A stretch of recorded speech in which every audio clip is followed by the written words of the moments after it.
Bonjour à toutes et à tous, j'espère que vous allez bien. Aujourd'hui on se retrouve pour une nouvelle vidéo. Je fais le compte depuis tout à l'heure, du coup je suis essoufflé, ok? Aujourd'hui je voulais aborder un sujet que pas grand monde connaît pour vous le faire découvrir. C'est faux! Tout le monde en parle, c'est partout. C'est sur TikTok, c'est sur Insta, c'est sur Facebook, c'est sur MySpace. MySpace je suis pas sûr en fait. Mais en tout cas on en parle partout, c'est le phénomène du moment. Et je me sens un peu VIP parce que je dois avouer que j'ai regardé toute la série avant même qu'il y ait la hype autour. C'est-à-dire que j'étais un des premiers à la regarder, enfin des premiers, voilà, on est des millions à l'avoir regardé en premier. Mais bref, quand les gens m'en parlent, je dis oui, mais moi je l'ai vu quand c'est sorti. On est tombé dessus par hasard, avec ma femme, on a dit ça a l'air pas mal. Et on l'a regardé et j'ai dit c'est une tuerie, c'est trop bien, j'adore cette série. Bref, tu l'as forcément compris, aujourd'hui on va parler de Squid Game, la série du moment sur Netflix. Et je me suis dit que ça pouvait être une vidéo hyper intéressante. Après forcément tout dépend de ce qui t'intéresse, parce que si t'aimes bien l'horticulture, et bah écoute, déjà t'as rien à faire sur ma chaîne. Et si t'es nouveau d'ailleurs sur ma chaîne et que tu te dis mais c'est qui ce taré, c'est qui ce débile, c'est qui ce fou, et pourquoi il a si peu d'abonnés, et que ça te frustre au fond de toi.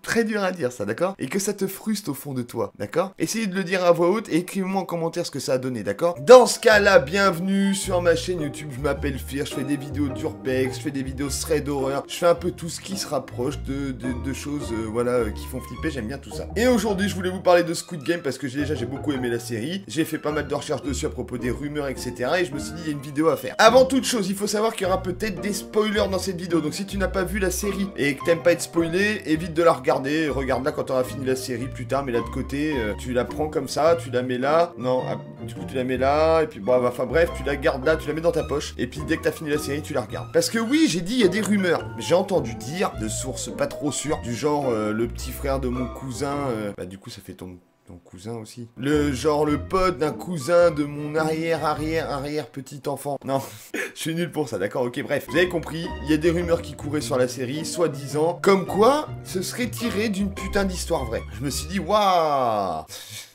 Très mal joué ça, on est d'accord. Je me suis dit, waouh, c'est vraiment tiré d'une histoire vraie? Et j'ai commencé mes recherches.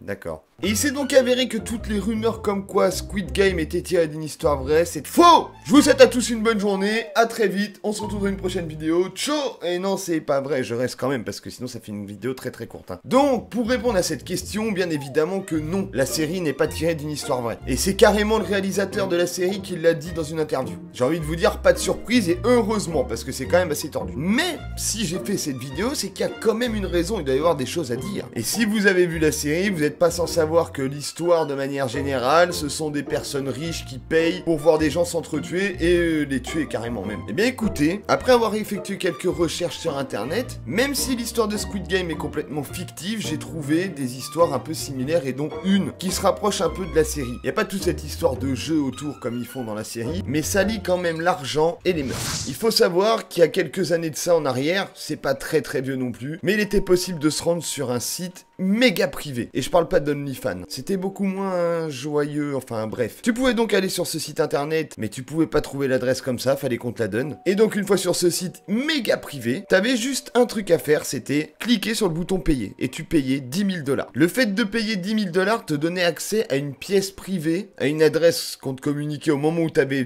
donné l'argent. Et lorsque tu te rendais dans cette pièce, il y avait un homme ou une femme. Et accompagné de cette personne, il y avait un pistolet. Et vu que t'avais payé 10 000 $, et bah t'avais le droit de tuer cette personne gratuitement. Gratuitement. T'as payé 10 000 $, mais tu retires la vie gratuitement de cette personne. Qui, je le rappelle, n'a peut-être rien demandé, on sait même pas qui sont ces gens, quoi. Donc en fait, pour 10 000 $, t'avais le droit, parce que c'était pas légal, hein, je le rappelle, c'est pas un truc légal, mais on te donnait le droit de tuer une personne. Tu veux tuer quelqu'un? Paye 10 000 $. Donc fallait être déjà sacrément riche pour pouvoir payer 10 000 $ juste pour le plaisir de tuer, et fallait être relativement fou pour avoir cette envie de prendre du plaisir à tuer quelqu'un. On va où là? Dans quel monde vit-on, Louis?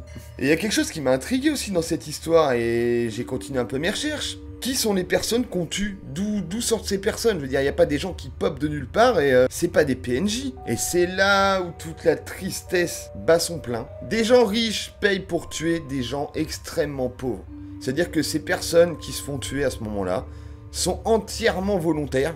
ils remplissent un formulaire sur le site internet avec un autre client, dans lequel ils vont mettre leur nom, leur prénom, quelques informations sur eux, et surtout, le nom de la personne qui va hériter des 10 000 $. Bah en fait, la personne qui va mourir va gagner 10 000 $, mais cette personne sera morte. Et en gros, c'était des gens extrêmement pauvres qui se faisaient tuer, c'était clairement du suicide, hein, parce qu'ils le voulaient de leur plein gré. Donc se faisaient tuer pour 10 000 $, et cet argent était reversé à la personne de leur choix, en général leur famille, qui était relativement très pauvre. Est-ce que la vie d'un proche vaut 10 000 $? Bien sûr que non, bien évidemment, la vie n'a pas de prix, on le sait très bien. Cette supercherie a été arrêtée hyper rapidement. Je ne sais pas du tout s'ils ont réussi à trouver les personnes qui étaient derrière tout ça, qui avaient créé le site. Mais il faut savoir que cette histoire aurait inspiré le film Hostel. Pour ceux qui ont déjà vu Hostel, eh ben ça a été tiré un petit peu de cette histoire-là, parce que le réalisateur, si je ne dis pas de conneries, le réalisateur, avec un ami à lui, en sont venus un soir pendant une soirée à parler de ce site internet, et ça a donné l'idée au réalisateur de Hostel de faire ce film. Donc on est complètement dans la lignée de personnes très riches qui jouent une sorte de jeu, parce qu'ils... Là voilà, c'est un petit jeu quoi, ils payent, ils tuent, c'est un jeu pour eux. Ça rejoint les gens riches qui tuent des gens pauvres. Exactement à la même manière que Squid Game. Et dans cette lignée de personnalités riches, mêlant l'argent avec les meurtres, j'étais obligé de citer le célèbre, tristement célèbre, H.H. Holmes, ou Holmes. Moi je vais l'appeler Holmes, puisque j'aime bien. Je vais condenser cette histoire, c'est-à-dire que je vais faire une version très courte. Si jamais vous voulez l'histoire entière, dites-le moi dans les commentaires et je pourrais vous parler de sa vie entière. Il y a un roman à faire carrément sur sa vie. Ça a peut-être même été fait un roman, mais je peux faire une vidéo où je vais vous donner plein de détails de sa vie et de ce que je vais vous raconter ici. En gros, il faut savoir que H.H. Holmes, donc on va l'appeler Holmes tout court, ce sera plus simple. Il a inspiré le film Psychose de Hitchcock. Il est également la source d'inspiration de l'épisode 6 de Supernatural dans la saison 2, mais également le personnage de James Patrick March dans la saison 5 d'American Horror Story, et plein d'autres films et séries. Ce mec a été une source d'inspiration pour des tonnes de films d'horreur, de livres d'horreur, de séries, à quel point c'était un taré, voilà. Donc Holmes est né le 16 mai 1860, et il était plus connu sous le nom de Dr. Henry Howard Holmes, ou Holmes, comme j'ai déjà dit avant. Il a une jeunesse qui est pas ouf, et comme je vous ai dit, n'hésitez pas à me dire dans les commentaires, je vous ferai une vidéo sur toute sa vie et je pourrai tout vous expliquer, mais ce serait trop long là pour cette vidéo. Et bref, du coup, il se lance dans des études, il arrive à obtenir un diplôme d'assistant de pharmacien. Et de là, il se dit, bah tiens, je vais me fabriquer un faux diplôme de département de médecine, je vais me fabriquer un faux diplôme de département de médecine, et let's go baby, je suis médecin quoi. Ouais, à cette époque-là, ça marchait comme ça. Hein. C'était relativement facile apparemment.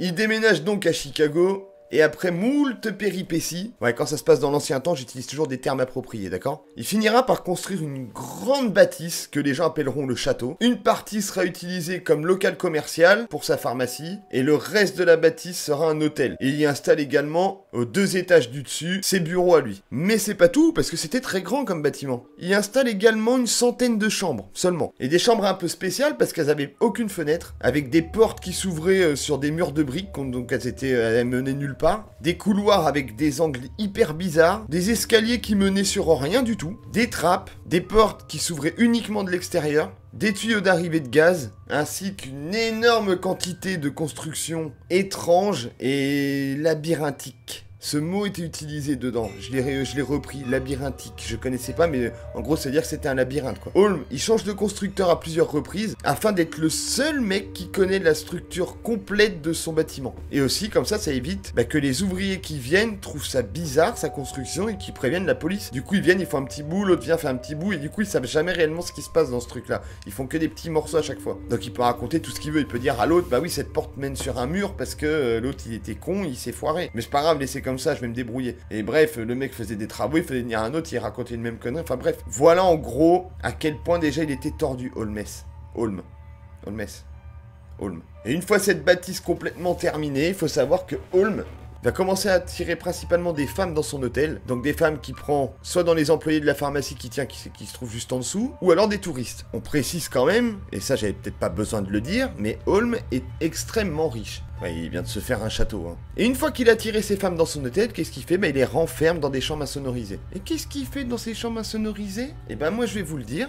Sacré Holmes, qu'il était, celui-là, connard. Il va les torturer et il va les tuer. Soit avec des chambres à gaz qu'il a fait construire, soit avec des poisons. Et il avait même une machine de torture pour étirer le corps des victimes. Et une fois que les personnes étaient décédées, il les jetait dans une trappe qui ramenait directement dans le sous-sol. Il récupérait minutieusement le squelette des gens, et parfois même les organes, et revendait tout ça à ses contacts qui s'étaient faits quand il était dans la médecine. Mais ouais, parce que du coup, il connaissait plein de gens, et il y avait plein de personnes qui avaient besoin de cobayes pour étudier, etc. Donc il revendait tous les ossements, les squelettes, les organes, à des contacts qu'il avait. Il est censé être médecin, donc forcément, il a tout de suite accès à des gens malades, des corps et tout ça, donc ça pose pas réellement de problème tout de suite aux gens qui contactent. Mais faut savoir que forcément tout ça est une fin, il a réussi à se faire choper quand même au bout d'un moment. Il a quand même tué un bon nombre de personnes. L'estimation complète serait de 200 personnes tuées. Il en a reconnu que quelques dizaines, sans jamais dire qu'il avait rien fait aux autres, mais ils n'ont pas eu de preuves suffisamment importantes pour l'inculper des centaines de personnes restantes. Mais comme je vous ai dit, l'histoire complète, je peux vous la faire dans une autre vidéo parce que c'est très très long.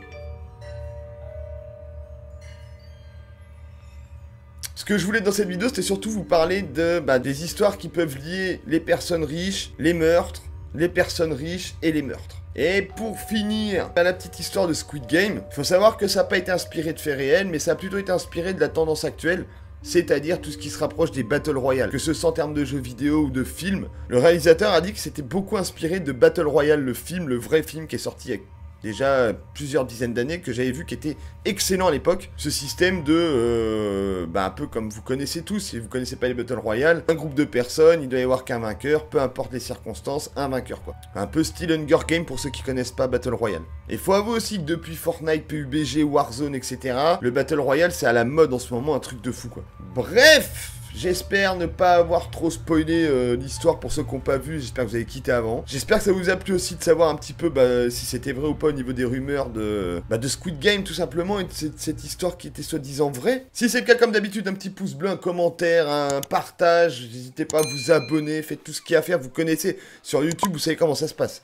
Vous avez aimé la vidéo, vous voulez me faire propulser, allez-y, n'hésitez pas à laisser des pouces bleus, des commentaires et tout. Quant à nous, qui sommes déjà là ensemble, les abonnés et moi, et toi maintenant qui viens de t'abonner également.